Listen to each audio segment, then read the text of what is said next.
Belakangan, ada satu kata yang seolah banyak diperbincangkan, khususnya ketika seorang tokoh publik dianggap terlalu banyak menggunakan gaya bahasa yang indah, namun memiliki makna yang kosong atau tidak sesuai dengan kenyataan.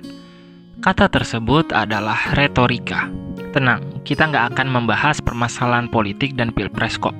Kali ini kita hanya akan menelusuri lebih jauh tentang apa sih yang disebut sebagai retorika dan apakah hal tersebut memang berkaitan erat dengan nilai-nilai negatif. Mari kita bahas. Dalam etimologi, sebagai ilmu yang membahas akar dari sebuah kata, retorika berasal dari bahasa Yunani, yakni retorikos, yang artinya adalah public speaking atau cara berbicara di depan publik.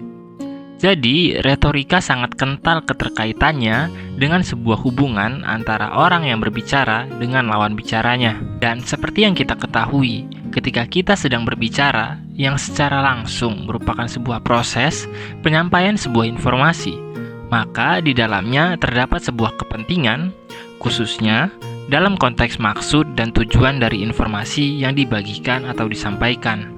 Berdasarkan sejarah dari lahirnya retorika di Yunani sebagai tempat lahirnya demokrasi, retorika pada mulanya digunakan oleh para politisi pada masa itu untuk berbicara di depan publik.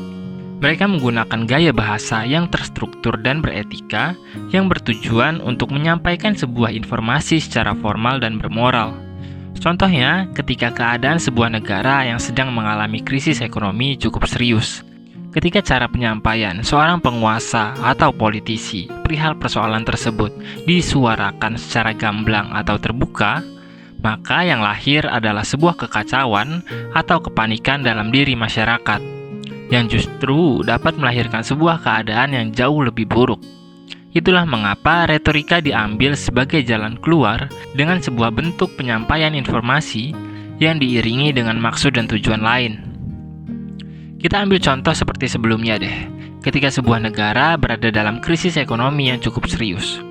Ketika kita menempatkan diri kita sebagai seorang politisi yang melakukan sebuah retorika, maka alih-alih berbicara apa adanya yang justru dapat melahirkan kepanikan, kita justru akan berkata bahwa negara kita sedang berada dalam sebuah jalur perubahan menuju arah yang lebih baik. Namun, sebuah perubahan membutuhkan perjuangan dan pengorbanan. Oleh sebab itu, kita harus mampu bertahan dalam tantangan zaman yang terus mendorong diri kita untuk melampaui masa-masa sulit. Terdengar indah bukan? Alih-alih melahirkan chaos atau kepanikan, justru kita dapat memberi sebuah motivasi lebih pada diri masyarakat untuk bertahan dan melawan krisis ekonomi yang sedang terjadi. Hal tersebutlah yang menyebabkan Aristoteles, yang dikenal sebagai bapak retorika, beranggapan bahwa retorika memiliki peranan penting dalam kehidupan masyarakat, khususnya dalam konteks tata kelola sebuah sistem kehidupan. Berbeda dengan Aristoteles, Plato memiliki pemikirannya tersendiri perihal retorika, yang mana bagi Plato, retorika dianggap sebagai sebuah alat yang memang dapat sangat amat berguna bagi manusia, namun juga dapat menjadi sebuah senjata untuk menyerang maupun menipu manusia lainnya.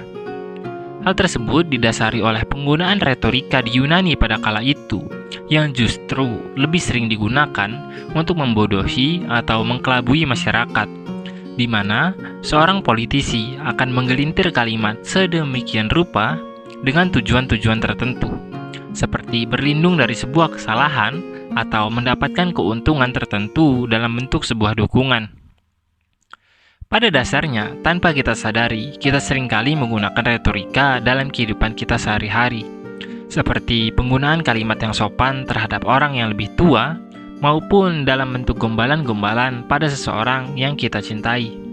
Oleh sebab itu, inti utama dari sebuah retorika pada dasarnya bukanlah tentang penggunaan kalimat-kalimat indah, melainkan dinilai dari maksud dan tujuan penyampaiannya.